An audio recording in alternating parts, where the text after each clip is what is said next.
guys, Assalamualaikum warahmatullahi wabarakatuh. Masih bersama saya Sari Ayulandari dalam sinyal sistem dan kendali pertemuan ke-8.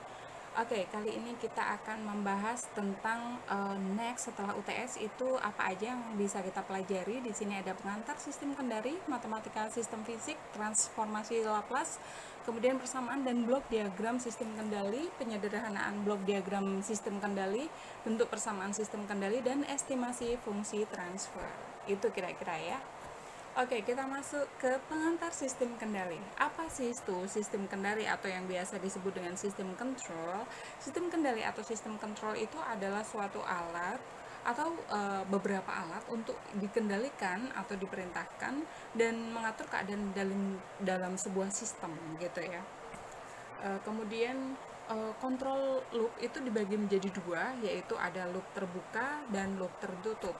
Untuk open loop atau loop terbuka itu sistem itu tidak dipengaruhi oleh aksi pengontrolan. Biasanya ini sistem kontrolnya masih on off gitu ya, di mana ada input kemudian dikendalikan atau ada aksi pengontrolan terhadap sebuah plan. Plan itu sesuatu yang akan dikendalikan seperti misalnya suhu, temperatur, kelembaban, kemudian intensitas cahaya misalnya, dan sebagainya. Kemudian setelah itu baru output. Nah, sedangkan yang satu adalah loop tertutup. Kalau loop tertutup, aksi pengontrolannya itu diumpankan kembali menggunakan sensing ya. Jadi ada input, kemudian ada aksi pengontrolan dari sebuah plan, di mana plan itu seperti yang saya tadi bicarakan, sesuatu sebuah parameter seperti temperatur, kemudian ada intensitas cahaya, kemudian ada berat dan lain sebagainya.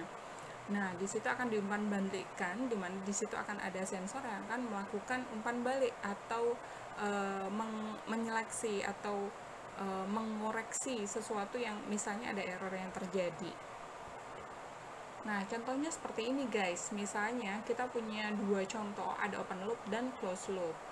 Kita ngomongin open loop dulu ya guys. Misalnya nih kita ada sebuah pabrik untuk pemotongan kertas, di mana pabrik itu harus memotong kertas sesuai dengan ukuran yang telah ditetapkan. Ketika menggunakan open loop, misal nih ya, kertas yang akan dipotong ukurannya segitu guys, terus kemudian terjadi error nih, errornya ternyata 1 cm. Next berikutnya, karena di error 1 cm, maka di yang berikutnya dia akan bertambah 1 cm dari kertas yang sebelumnya. Lalu pemotongan yang ketiga dia sudah beda 2 cm dari pemotongan yang pertama. Oke, nanti mungkin bisa panjang sekali tidak terpotong gitu ya mungkin ya. Nah, hal itu menyebabkan adanya ada barang yang tidak betul gitu ya. Jadi reject, ada beberapa barang yang reject dan itu tidak menguntungkan bagi sebuah perusahaan. Nah, next kita bandingkan dengan yang closed loop.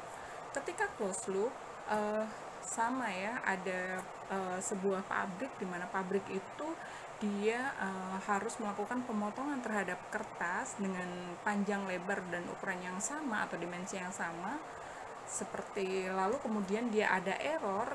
Next berikutnya 1 cm, next berikutnya dia akan ada selisih 1 cm, tapi kemudian dia untuk pemotongan yang ketiga dia kembali lagi ke ukuran yang pertama. Loh, kok bisa? Nah, jadi seperti ini guys. Untuk yang pertama dia dilakukan sensing, lalu kemudian yang kedua dia juga dilakukan sensing kembali. Ketika di sensing, kemudian dia ketahuan ada error lebih 1 cm, lalu dia akan ngasih tahu ke cutting bahwa hey, setting pointmu harus dikurangi dengan 1 cm, begitu kurang lebihnya ya untuk yang closed loop, sehingga dia balik lagi ke ukuran semula yang awalnya error, lalu tidak jadi error karena ada aksi pengontrolan closed loop. Nah, kurang lebihnya seperti itu. Nah guys, kira-kira nih dari open loop dan closed loop apa aja nih kelebihan dan kekurangan dari sistem yang open loop ataupun yang closed loop.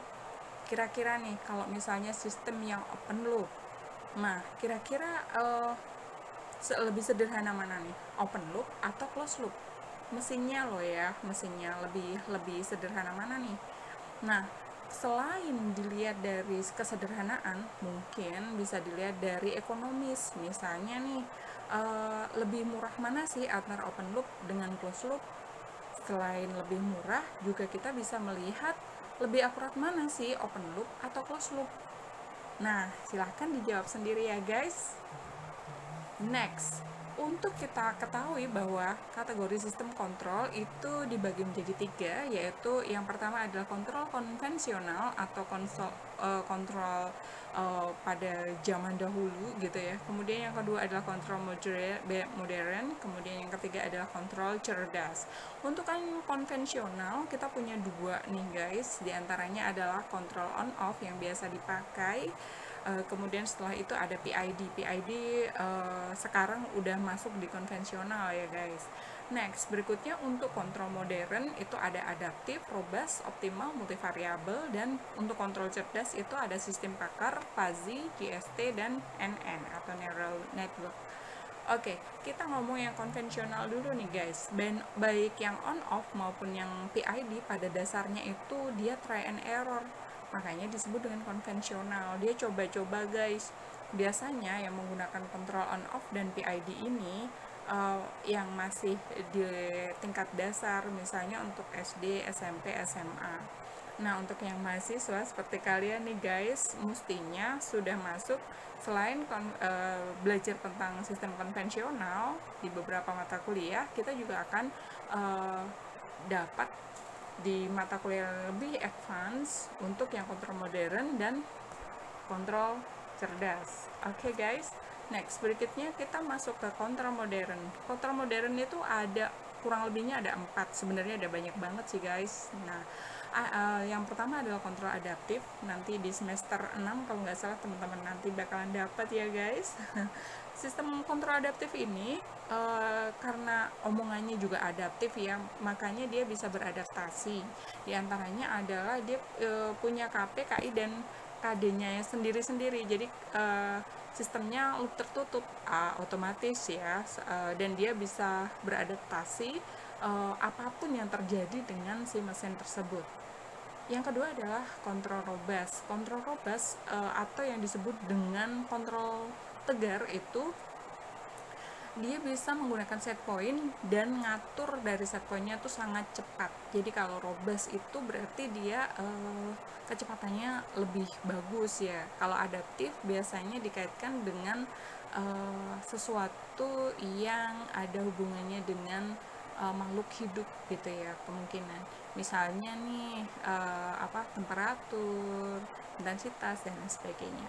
Next, berikutnya untuk optimal. Kalau yang optimal teman-teman biasanya lebih mengarah pada sesuatu yang sesuai dengan kebutuhan. Misal nih, yang optimal belum tentu yang maksimal. Bisa juga dia misalnya nih kecepatannya itu rendah tapi akurasinya tinggi misalnya, atau kecepatannya itu tinggi tapi akurasinya rendah dikit, nggak masalah. Nah, itu namanya optimal. Jadi tidak semuanya maksimal dimaksimalkan, tapi hanya ada beberapa parameter yang akan dijadikan sebagai acuan untuk dioptimalkan. Kurang lebihnya seperti itu.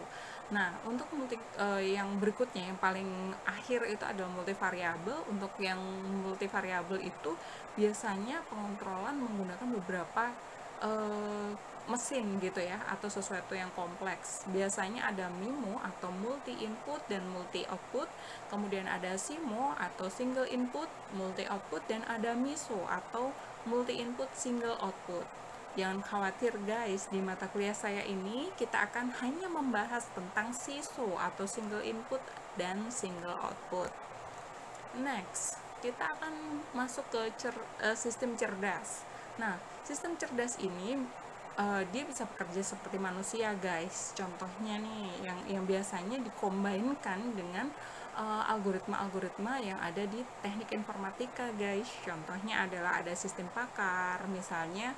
Jadi sistem pakar itu dia memungkinkan sebuah mesin itu meniru ekspornya atau meniru seorang pakar nih.